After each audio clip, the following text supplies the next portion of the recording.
Welcome to super સેલિયા friends. આજે હું દીપા તમારી સાથે બહુ સરસ મજાની એક રેસીપી લઈને આવીશું. બહુ સરસ ઠંડકમાં સુખડી બનાવીશું, પણ એ ઘઉંના લોટની નહીં, પણ ઘઉંના લોટની સાથે બીજો એક લોટ એડ કરીશું જે આપણા હાડકાને ખૂબ જ મજબૂત બનાવે છે અને બીજા ઘણા બધા એના ફાયદા છે. ખાસ કરીને જેને ડાયાબિટીસ છે એના માટે આ સુખડી બેસ્ટ રહેશે. તો એડ કર્યો મેં રાગીનો લોટ. જેટલો ઘઉંનો લોટ છે એટલો જ રાગીનો લોટ. બેઉ લોટનું માપ અડધું અડધું, એટલે કે અડધો કપ ઘઉંનો લોટ, અડધો કપ રાગીનો લોટ, જેમાં પોણો કપ જેટલું ઘી ઉમેર્યું છે.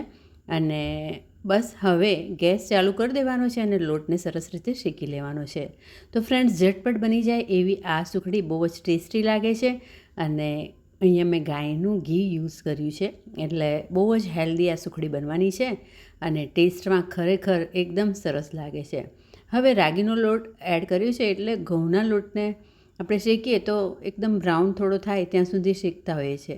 રાગીનો લોટ એડ કર્યો છે એટલે જે કલર છે એ એકદમ આઈડિયા નહીં આવે, એટલે આપણે હલાવતા જવાનું છે અને ચમચો ફેરવતા લોટ એકદમ હલકો પડી જાય અને થોડા બબલ્સ જેવું દેખાય ત્યાં સુધી એને થવા દેવાનો છે, એટલે કે એને શેકવાનું રહેશે. તો ફ્રેન્ડ્સ, સુખડીની આ નવી રેસીપી જરૂરથી ટ્રાય કરજો. તમે સુખડી બનાવતા જશો, પણ આ રીતે થોડો રાગીનો લોટ અને બીજો એક ઇન્ગ્રેડિયન્ટ્સ આપણે એવું એડ કરીશું જેનાથી આપણે ઘણા બધા ફાયદાઓ, એક સુખડીનો ટુકડો ખાઈશું તો બી થશે. તો ચાલો, સરસ રીતે લોટ જોઈ શકો છો થોડો હલકો પડવા માંડ્યો છે. હવે આપણે આમાં જે મેજિકલ ઇન્ગ્રેડિયન્ટ્સની વાત કરું છું જે એડ કરવાના છે એ છે ગુંદર. તો ગુંદર આવો માર્કેટમાં મળતો હોય છે, જે 1 ચમચી ગુંદર મેં લીધો અને એને અડધું ચમચું ઘી મૂકી અને ફોડી લીધો હતો અને પછી એનો પાવડર કરી દીધો હતો. તો આ રીતે ગુંદરને થોડો ઘીમાં શેકી અને ફૂટી જાય એટલે એનો પાવડર કરી અને મેં આ રીતે એરટાઇટ બોટલમાં ભરી રાખેલો છે.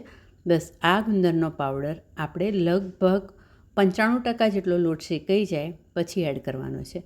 જો તમે ગુંદરને ઘીમાં શેક્યા વગર ડાયરેક્ટ જ એનો પાવડર કરીને એડ કરવાના હોય તો ગુંદરનો પાવડર થોડો વહેલો એડ કરવો પડશે, એટલે કે લોટ 50% જેટલો શેકાઈ ગયેલો હોય એવું લાગે ત્યારે એડ કરી લેવાનો. તો જો આ રીતે સરસ હલકો પડી ગયો છે લોટ અને આ સ્ટેજે આપણે હવે ગુંદર એડ કરી લઈશું અને એ 1 મોટી ચમચી ભરીને એડ કરી લેવાનો. તો કમરના દુખાવાથી માંડીને ગુંદરના ઘણા બધા ફાયદાઓ તમને ખબર જ છે. પાપા ચમચીના માપ પ્રમાણે 4 ચમચી, એટલે કે 1 મોટી ચમચી ભરીને ગુંદર મેં એડ કરી લીધો છે અને બધું જ હવે હલાવીને મિક્સ કરી દઈશું. રેસીપી બહુ જ ફટાફટ બની જાય છે, એકદમ હેલ્ધી છે અને સવારમાં તમે એક આ પીસ ખાઈ લેશો તો તમને ઘણો સારો સ્ટેમિના આખો દિવસ રહેશે. હલાવી લીધું છે, બધું મિક્સ કરી લીધું છે અને હવે લાસ્ટમાં આપણે એડ કરવાનું છે ગોળ. ગોળ અહીંયા પોણો કપ જેટલું ઘી લીધું હતું એટલો જ ગોળ એડ કરવાનો છે. અહીંયા મેં પોણો કપ જેટલો જ ઘી લીધું હતું ને એટલો જ ગોળ એડ કરી દીધો છે. ગેસ બંધ કર્યા પછી ગોળને એડ કરવાનો છે, એ વાતનું ખાસ ધ્યાન રાખવાનું છે. અહીંયા ગેસ બંધ કરી દીધો છે, ગોળને એડ કરી લીધો છે. બસ હવે બધું જ હલાવીને મિક્સ કરી લઈશું અને સુખડીને ઠારી દઈશું. તો ફ્રેન્ડ્સ, ઝટપટ બની જાય એવી આ સુખડીની રેસીપી જરૂરથી ટ્રાય કરજો. બધા સુખડી બનાવતા જશો, પણ ક્યારેક આ રીતે એક નવું એડિશન સાથે સુખડી બનાવીએ તો હેલ્થને ઘણા બધા ફાયદા થઈ શકે છે.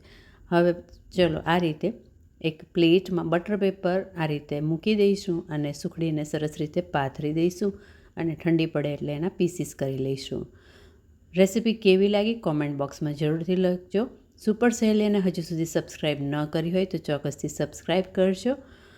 ગુજરાતી રેસિપીઝ ખાસ કરીને કિચનના જ ઇન્ગ્રેડિયન્ટ્સથી બધા જ બનાવી શકે અને ખૂબ જ હેલ્ધી હોય એવી ઘણી બધી રેસીપી ચેનલ પર જોઈ શકો છો. ખાસ કરીને વિસરાતી જતી રેસીપીમાં સુપર સહેલિયા ઉપર ઘણી બધી રેસીપી તમને જોવા મળશે. તો ચાલો, સુખડી આપણી સરસ રીતે ઠારી દીધી છે. હવે એના થોડી ઠંડી પડે એટલે ઇક્વલ પીસીસ નાના મોટા જે રીતે તમને જોઈતા હોય એ રીતે કરી શકો છો અને એન્જોય કરી શકો છો. તો જોઈને બહુ સરસ સુખડી, ટેસ્ટમાં પણ એકદમ ઓસમ. ચોક્કસ આ રેસીપી ટ્રાય કરજો. Thank you for watching super સહેલિયા.